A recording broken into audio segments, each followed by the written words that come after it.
Maria yo ya ke jingjob kumu MLA na Motarshan constituency Maria yo ro kumu menteri sorkar jongka jela.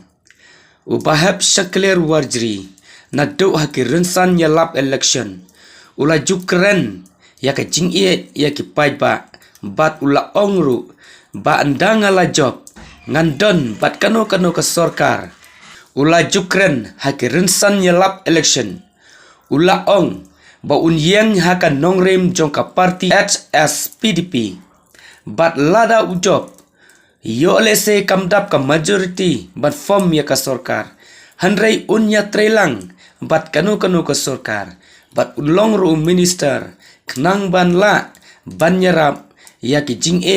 jong upai ba bat penroy ya ka constituency baro kawai ula juhikai ru ya ki pai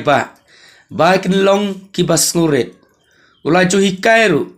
ba kimdai banya thau ya ke jingsha thombor haki sngi ki baladap haki rinsan nyalap election haki lentiya jongu ban nyalap election bon ki jinge bat bon ki jingsha thombor hanrei umju pensngau lane umju pensngap kumbayu I mentaru daula job kumu MLA bon ki jingsha kan tho bon ki jingsha kan no wat ban thangru ya ki tingshop hakadur ka jongu hanrei umju pensngau uyat sekmat kumba ula klei ya kular hau paiba utur saprang dak kmat pu samrki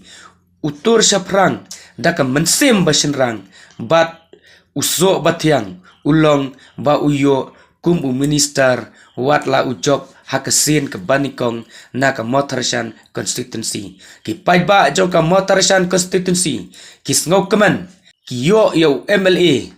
uba syampang uba nguret bat mensim basenrang upakloi bantur bat banthom ya ki jing next scam kumba ula kular ban kentiu ya ka roy kapar ya baro ki jing jong ka constituency